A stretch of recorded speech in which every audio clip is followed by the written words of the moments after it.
This week's 48 Hours examines the case against Enrico Forti, an Italian television producer who was convicted of killing an Australian man in Miami back in 2000. Few Americans have ever heard the name Chico Forti, but in Italy, his case has been compared to that of Amanda Knox, a foreign national living abroad convicted of murder with very little evidence. Here's Erin Moriarty. You want to go back to where your brother was found? Why? Yes. I want to go to the beach because that is where it happened. It's my understanding that your brother was actually found in the underbrush over here. Brad Pike's 42-year-old brother Dale was found dead here in 1998, shot twice in the back of the head. Within days, the police had their prime murder suspect, Enrico Forti, a former windsurfing champion living in Miami. Very successful. Sean Crowley is an investigator working for Forti's defense. He was a mover and a shaker. He was a father. He was a husband. Seemed to be the perfect life, if you will. But that ended when Forti was convicted of murdering Dale Pike in June 2000 on what his defense says is very little physical evidence. What's the crucial evidence against Forti? Grains of sand, less than a teaspoon. Prosecutors say they recovered that much from Forti's car and that it matches the sand here on this beach where Dale Pike's body was found. Did you have anything to do with Dale Pike's death? Absolutely nothing. But prosecutors claim that Forti killed Dale over a business deal. Forti was buying a legendary hotel in Ibiza, Spain from Dale's father. She knew you were in this special place. So that attracted all different sorts of people, you know, whether it be Frank Zappa, Julio Iglesias, Wham, George Michael, and of course Freddie Mercury.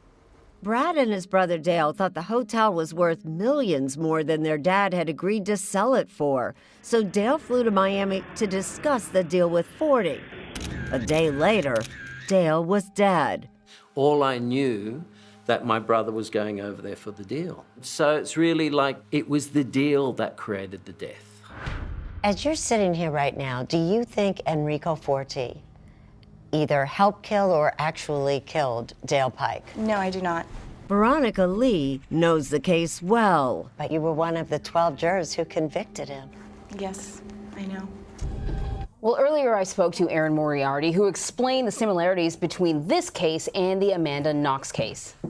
You remember Amanda Knox was convicted of murder in Italy, and a lot of Americans thought she didn't get a fair trial there. So now it's the opposite here. So Enrico Forti was convicted of murder here in the United States almost 20 years ago, 19 years ago.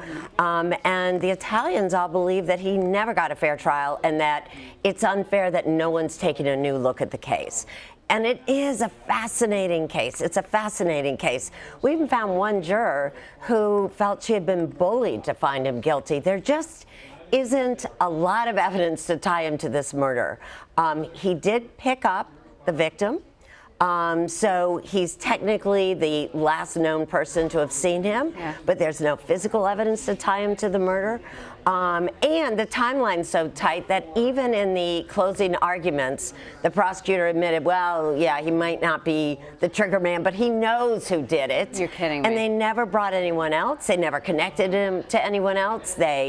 So it's a really good case to look at. So where does the case stand now? Well, it's difficult. His regular appeals are actually exhausted. So he can go to the Florida governor and ask to have his sentence commuted, shortened, or what he's hoping is that there would be new evidence. And in particular, he says he was not the last known person to see the victim. He says that he drove him to a restaurant and dropped him off, and a man in a white Lexus picked him up. And so as part of our hour, we're actually showing the sketch. Now, it's completely based on Enrico Forti's memory, but it's an amazing sketch of a guy that he claims was actually the last known person to see the victim. Okay, so he's the only one saying that. Are there any other suspects? Did the police look into anyone else? There is another suspect, and actually a much better suspect. So the victim was coming because his father owned this amazing hotel and he was selling it to Enrico Forti. At the same time, there was a guy in the United States living very close to Enrico Forti who had stolen $90,000 from the victim's father. He had far more of a motive. Yeah. So the prosecutors, here's the best part, the prosecutors use him to go state's witness against Enrico Forti, but they can't get him to testify. You know why? Well, because he failed 3 polygraphs. You're kidding me. No, he failed 3 polygraphs. So this is why we're looking at the case. Oh, yeah, it's worthwhile. I wonder if do you know if 48 Hours ever airs in Italy? I do believe we do. Bet you they'd be interested. Yes, no, in fact, that's part of what we did. We went there, we went to Italy as part of our reporting because there's such a strong support for him. Right. And really, that's really pointing out what's wrong with the case there. Very interesting, as usual. Erin, thank you so much. Thanks, Anne-Marie. You can watch 48 Hours, the case against Enrico Forti, tomorrow night at